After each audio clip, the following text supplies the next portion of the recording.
नमस्कार दोस्तों, स्वागत है आपका जीके लाइव पाठशाला में।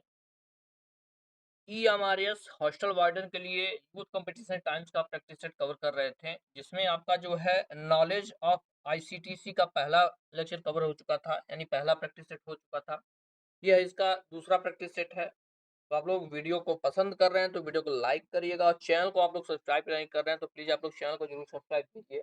बहुत ही अच्छा प्रैक्टिस सेट है और सीधे तौर पर यहाँ से आपको देखने को प्रश्न मिल सकते हैं। चलिए शुरुआत करते हैं दूसरे प्रैक्टिस सेट का। पहला क्वेश्चन आपका यहाँ पर दिया गया है, उस मीडिया कंपनी का नाम बताएं जिसने 21 सेंचुरी फॉक्स का प्रसिद्ध स्टूडियो खरीदा है। जवाब हो जाएगा आपका ऑप्शन नंबर सी, है जो है डिज्नी ने खरीदा है। डिज्नी, जो पहले डिज्नी प्लस हॉटस्टार था, लेकिन अब जो है हॉटस्टार को जो है जियो ने अधिग्रहित कर लिया, तो डिज्नी हो गया है। कितने में खरीदा था? या जो है 71 अरब डॉलर में खरीदा था। ऑप्शन नंबर यहाँ से सी सही हो जाएगा। नेक्स्ट क्वेश्चन, कंप्यूटर विज्ञान में एसएमटीपी का विस्तार रूप क्या है? एसएमटीपी के बारे में पूछा गया, सिंपल सा प्रश्न है यह। इसका जवाब हो जाता है ऑप्शन नंबर बी। क्या होता है? Simple mail transfer protocol. ठीक है ना, क्या होता है? Simple mail transfer protocol. Option यहाँ से बी सही हो जाएगा, और यह जो है मेल को भेजने या प्राप्त करने के लिए इसका यूज किया जाता है। अगला प्रश्न दिया गया है, माइक्रोसॉफ्ट वर्ड में होम की उपयोग करने से प्रोसेस कर्सर को कहां से प्रारंभ तक पहुंचा देता है? किसको प्रारंभ तक पहुंचा देता है? जवाब आता है आपका ऑप्शन नंबर डी, लाइन को जो है प्रारंभ तक पहुंचा देता है। डी ऑप्शन यहाँ से सही हो जाएगा। कर्सर जो आपको स्क्रीन पे दिखती है उसको जो है कहां तक? प्रारंभ तक पहुंचा देता है, होम की अगर हम प्रेस करेंगे तो। नेक्स्ट क्वेश्चन है, कंप्यूटर तथा कंप्यूटर नेटवर्क आपस में संचार करने के लिए किसका प्रयोग करके सूचना आदान प्रदान करते हैं? इसके ऑप्शन देखते हैं। जब आप जाएगा आपका, यह किसका प्रयोग करते हैं? टीसीपी का प्रयोग करते हैं, यानी ट्रांसमिशन कंट्रोल प्रोटोकॉल का प्रयोग करते हैं। यहाँ से आपका बी सही हो जाएगा। क्या? Transmission control protocol. B option सही होगा। अगला प्रश्न है, एक आईपी एड्रेस को इंटरनेट प्रोटोकॉल के डिजाइनरों के द्वारा एक कितने बिट संख्या के रूप में परिभाषित किया गया है? कितने बिट? जवाब आता है आपका ऑप्शन नंबर यहाँ से सी, यह जो है 32 बिट का होता है। सी ऑप्शन से कितने बिट का होता है? 32 बिट का यह होता है। 35वां, माफ कीजिएगा, हाँ, ऑप्शन नंबर यहाँ से जो है सी से होगा, 32 बिट का होता है जी है। IPv4 जो होता है 32 बिट का होता है। IPv6 की अगर बात करें, इसमें जो है 128 बिट होते हैं। ठीक है ना? तो आईपी एड्रेस में आईपी दोनों को याद रखिएगा। IPv4 जो होता है वह जो है 32 बिट का, और IPv6 जो है 128 बिट का होता है। नेक्स्ट क्वेश्चन है, निम्नलिखित में कौन सा एक ऑपरेटिंग सिस्टम नहीं है? इनमें से कौन सा एक ऑपरेटिंग सिस्टम नहीं है? ऑप्शन ए है विंडोज, बी है आपका एंड्रॉइड, सी है राउटर, और डी है iOS। जवाब हो जाता है आपका ऑप्शन नंबर सी, राउटर एक जो है ऑपरेटिंग सिस्टम नहीं होता है। ठीक है ना, राउटर ऑपरेटिंग सिस्टम नहीं होता है। राउटर का काम क्या है? या जो है एक नेटवर्किंग डिवाइस होता है, जो डाटा पैकेटों को कंप्यूटर नेटवर्क के माध्यम से आगे बढ़ाता है। बाकी विंडोज हो गया, एंड्रॉयड हो गया, ओएक्स हो गया, लाइनेक्स हो गया, ये सब जो है क्या है? Operating system.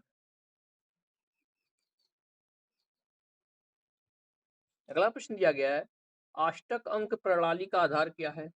अष्टक अंक प्रणाली का आधार क्या है, यानी बेस क्या होता है? जवाब हो जाता है आपका ऑप्शन ए, 8 होता है। ठीक है ना, क्या होता है? 8 होता है। आपका ऑप्शन नंबर यहाँ से ए सही होगा। इस पद्धति में क्या किया जाता है? 0 से 7 तक के अंकों का जो है प्रयोग किया जाता है।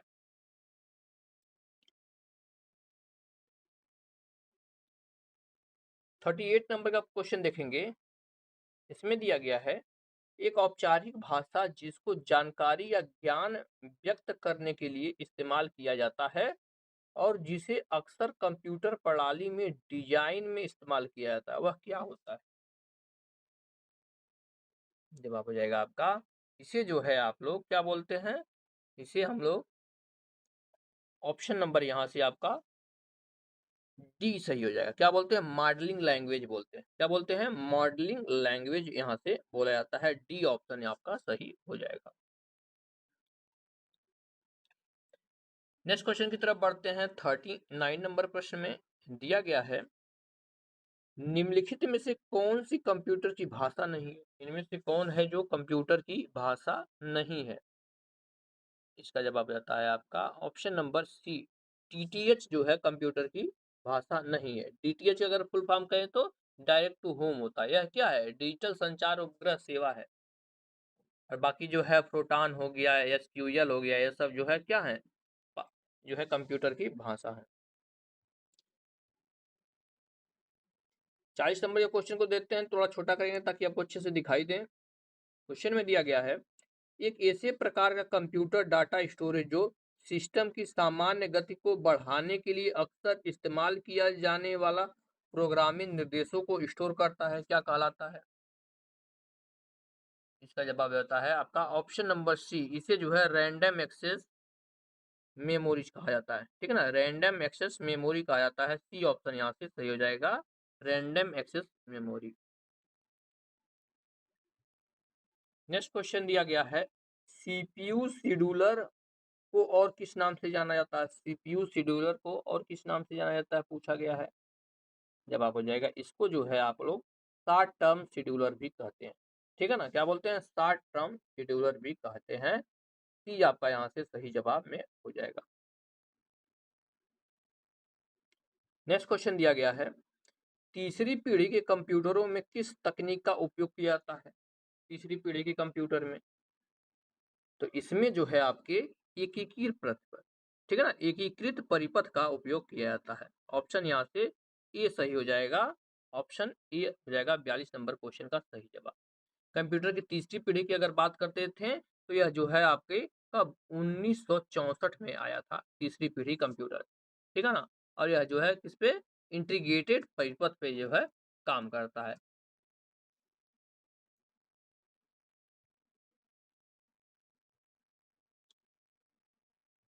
अगला प्रश्न दिया गया है, इनपुट डिवाइस का उदाहरण है, इनमें से कौन सा एक इनपुट डिवाइस है? 43 नंबर प्रश्न है। जवाब हो जाता है आपका ऑप्शन नंबर यहाँ से डी, वेब कैम जो होता है इनपुट डिवाइस होता है। वेब कैम क्या करता है? इनपुट का कार्य करता है। तो यहाँ से आपका डी से। प्रोजेक्टर आप लोग देखते ही हैं कि कहीं दूसरी जगह आपको दिखाता है, कंप्यूटर में दो भी टाइप करते हैं, प्रोजेक्टर दिखाता है तो आउटपुट देता है। हेडफोन भी आपको जो है म्यूजिक का आउटपुट देता है, और साउंड रिकॉर्डर भी जो है आउटपुट डिवाइस है। या इनपुट डिवाइस की बात करें तो जैसे वेबकैम हो गया, माउस हो गया, कीबोर्ड हो गया, इसमें यानी हम कंप्यूटर में जो भी जो है चीजें दर्शाते हैं या दिखाते हैं या उसको निर्देश देते हैं, वह जो है इनपुट के माध्यम से ही देते हैं। 44 नंबर का प्रश्न दिया गया है, निम्नलिखित में से क्या कंप्यूटर और इंटरनेट के संदर्भ में हानिकारक प्रतीक होता है लेकिन वास्तव में हानिकारक परिणाम उत्पन्न करता है? क्या होता है? यानी कंप्यूटर में लगेगा कि हानिकारक नहीं है, लेकिन वास्तव में अगर देखा जाए तो हानिकारक होता है। तो ये क्या होता है? जवाब हो जाएगा आपको ऑप्शन नंबर यहाँ से बी, वह जो है ट्रोजन हॉर्स। ट्रोजन हॉर्स देखने में लगता है कि जो है यह व्यवहारिक है, लेकिन यह जो है कंप्यूटर के लिए हानिकारक होता है, जो कि ये कंप्यूटर वायरस होता है। वास्तव में ये जो है परिणाम देता है, जैसे सिस्टम की फाइलों तथा डेटा को डिलीट कर सकता है, महत्वपूर्ण सूचनाओं या पासवर्ड को चुरा भी सकता है, और सिस्टम को आपके लॉक कर सकता है।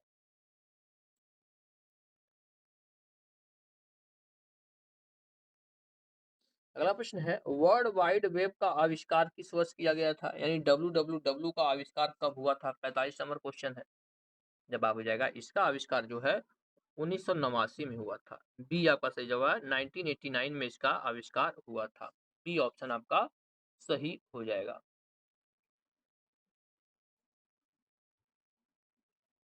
बढ़ते हैं 46 नंबर प्रश्न की तरफ। इसमें दिया गया है, एक बड़ी मात्रा में विस्तृत डेटा को व्यक्त करने के लिए सबसे श्रेष्ठ एप्लीकेशन क्या होगी? सबसे जो है श्रेष्ठ एप्लीकेशन क्या होगी? इसका जवाब हो जाता है आपका ऑप्शन नंबर यहाँ से बी, यह जो है एक्सेल होगा। ठीक है ना, एक्सेल होगा यहाँ से आपका बी सही हो जाएगा। इसमें आप लोग जो है मार्कशीट हो गया, चार्ट हो गया, जो है बड़ी डेटा इसमें इसके माध्यम से बना सकते हैं। तो यहाँ से बी ऑप्शन सही।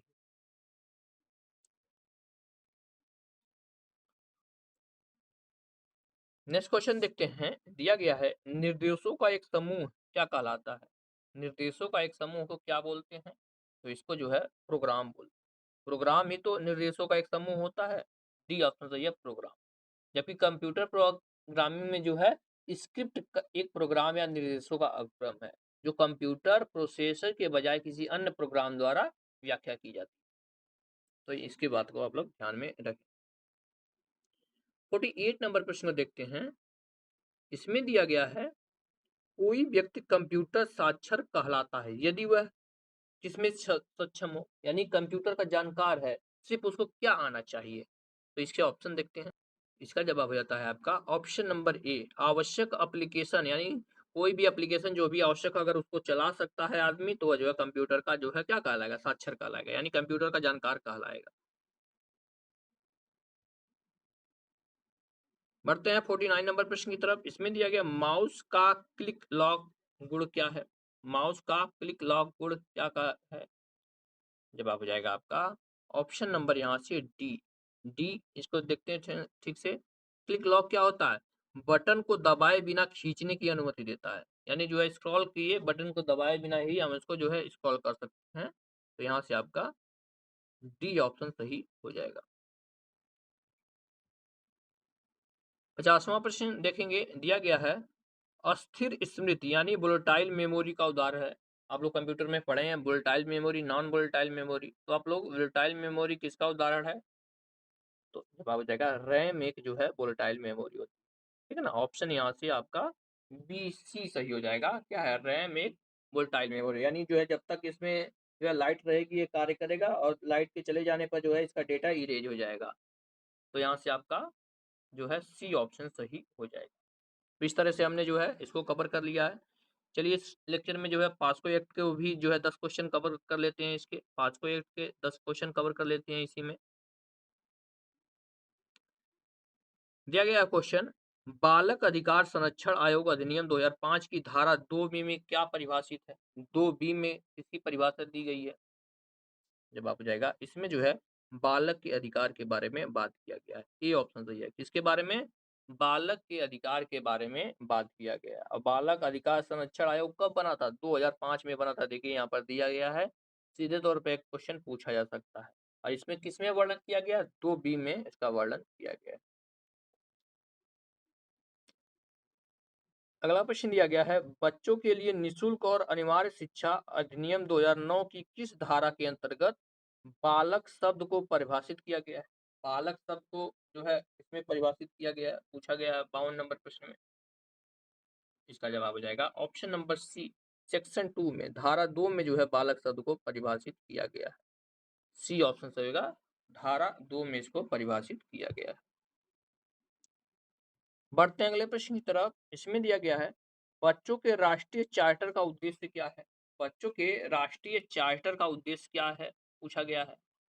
जवाब हो जाएगा यह है जो है आपका उपरोक्त सभी है, यानी बच्चों के अधिकार की रक्षा के लिए बना है, बिल्कुल सही है।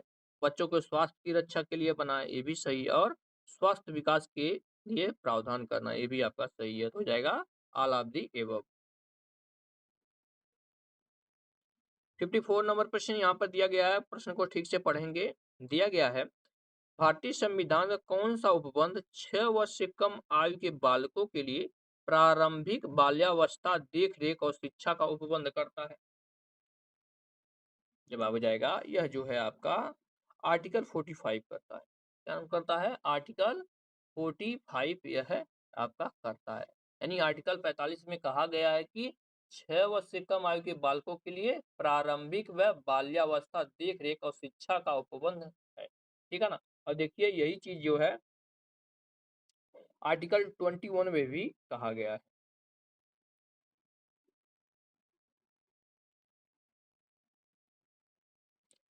अगला प्रश्न, वर्तमान में भारत में 5 वर्ष से कम आयु में शिशु मृत्यु दर कितना है? यानी चाइल्ड डेथ रेशियो के बारे में बात हो रही है। जवाब हो जाएगा आपका ऑप्शन नंबर यहाँ से सी, कितना है? जो है 32 है। ठीक है ना। 5 वर्ष से कम जो है प्रतिशत कितना है? 32% है। सी ऑप्शन यहाँ से सही होगा, यानी 100 में से जो है 32 की मृत्यु हो जाती है। यहाँ से आपका सी ऑप्शन सही हो जाएगा। 56 नंबर प्रश्न में दिया गया है, देखेंगे ध्यान से। बाल श्रम यानी बाल श्रम अधिनियम जो कि बालकों के पश्चात और विनियम के लिए बना है, 1986 की धारा 5 के तहत बालक श्रम तकनीकी सलाहकार समिति का गठन किया गया था। इसके द्वारा किया गया था, इसकी तकनीकी सलाहकार समिति का गठन किसके लिए? बालक श्रम तकनीकी सलाहकार। जवाब हो जाता है आपका ऑप्शन नंबर सी, यह जो है केंद्रीय सरकार के द्वारा यानी सेंट्रल गवर्नमेंट के द्वारा यह किया गया था। ऑप्शन यहाँ से सी सही होगा।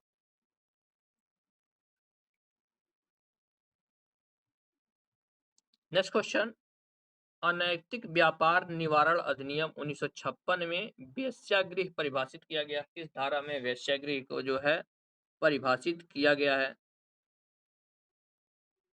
तो इसे जो है आपका धारा 2A में परिभाषित किया गया है। ऑप्शन यहाँ से ए सही होगा, धारा 2A में इसको परिभाषित किया गया है।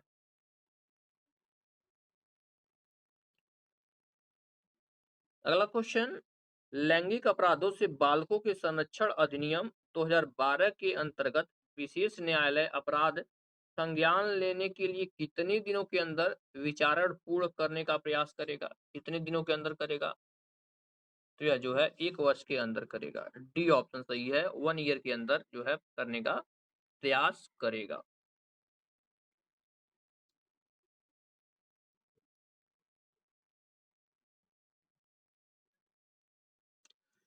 नेक्स्ट क्वेश्चन देखते हैं।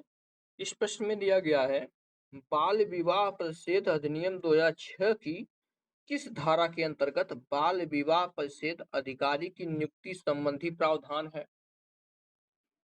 जवाब हो जाएगा, यह प्रावधान जो है धारा 16 में है। किसमें है? धारा 16 में यह किया गया है। और बाल विवाह प्रतिषेध अधिनियम कब बना था? 2006 में बना था। इसके धारा 16 में जो है बाल विवाह का प्रतिषेध किया गया है, यानी बाल विवाह जो है कानूनी अपराध है।